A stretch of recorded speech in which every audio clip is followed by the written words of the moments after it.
बढ़ेंगे आगे, बात करेंगे पाकिस्तान से बिना वीजा लिए भारत में पहुंची पाकिस्तानी महिला सीमा हैदर का सच आखिर क्या है। क्या वाकई प्रेम कहानी के लिए ही सीमा ने बॉर्डर पार किया या फिर सीमा की सच्चाई कुछ और है? ये वो सवाल है जो लगातार उसकी बातों से गहराते जा रहे हैं। सीमा ने भारत आने के बाद जो कहानी सुनाई उस पर अब उसके पहले पति ने ही सवाल खड़े कर दिए हैं और एक एक कर सीमा के हर दावे को झूठा करार दे दिया है। सीमा हैदर के इन विवादों के बीच अब उत्तर प्रदेश में इसको लेकर सियासत शुरू हो गई है। इस रिपोर्ट में देखिए।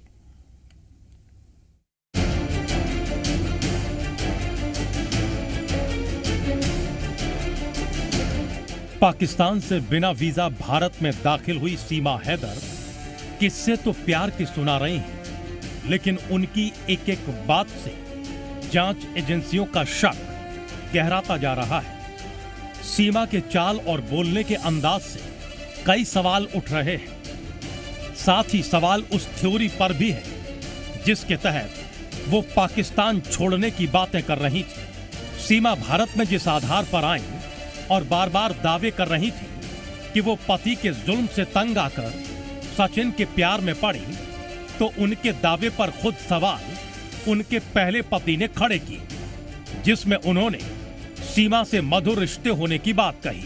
लड़ाई चलती रहती क्योंकि ये मुझे गांव ले जाने की बात करते थे और मैं मना करती थी, और इनके परिवार वाले मेरे पास रहना चाहते थे, मैं मना करती थी कि मेरे पास ना रहे, क्योंकि मेरी बेटियां थी और वो लोग मतलब महिलाओं की ज्यादा इज्जत नहीं करते, रिस्पेक्ट बिल्कुल भी नहीं करते थे।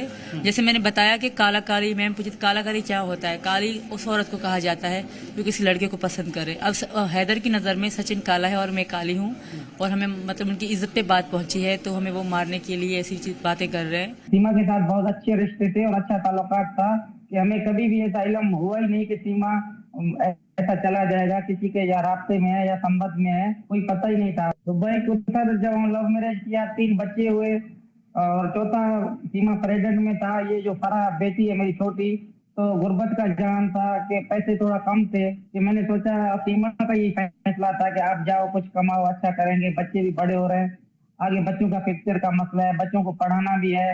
सीमा का फैसला था, मेरे को सऊदी भेजा गया। आप दूसरे के एक सलाह में एक मशवरा किया, फिर इधर आके हमने कमाना शुरू किया। वहीं सचिन सीमा की प्रेम कहानी में सियासत की भी एंट्री हो गई है। सपा सांसद एसटी हसन ने इशारों में बीजेपी पर निशाना साधते हुए कहा, मैं लव जिहाद का हवा खड़ा करने वालों से पूछता हूं, क्या ये सब लव जिहाद या हनी ट्रैप है? सपा सांसद ने बॉर्डर की सुरक्षा में हुई चूक का मुद्दा भी उठाया। उन्होंने कहा, सीमा हैदर नेपाल के रास्ते भारत आई है, बॉर्डर की रखवाली बीएसएफ के जांबाज जवान करते हैं, लेकिन कहीं न कहीं इंसानी चूक हो जाती है। इसका फायदा घुसपैठ करने में उठाया जाता है। आज के दौर में लव जिहाद शुरू हो गया। अब मैं उनसे पूछता हूँ लव जिहाद वालों से कि इसको क्या कहेंगे? क्या ये कोई लव जिहाद तो नहीं है? क्या हनी ट्रैप तो नहीं है? क्या पाकिस्तान की खुफिया एजेंसियों ने तो इसे इम्प्लांट नहीं करा है? 4 बच्चे लेके एक औरत कैसे आ सकती है? अगर उसे आना ही था तो अपने बच्चों को छोड़ के आ सकती थी। तो ये तो matter of investigation.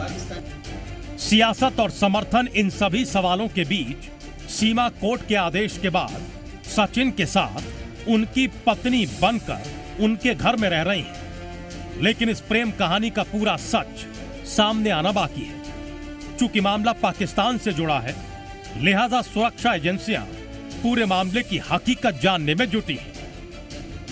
Bureau report, ji media.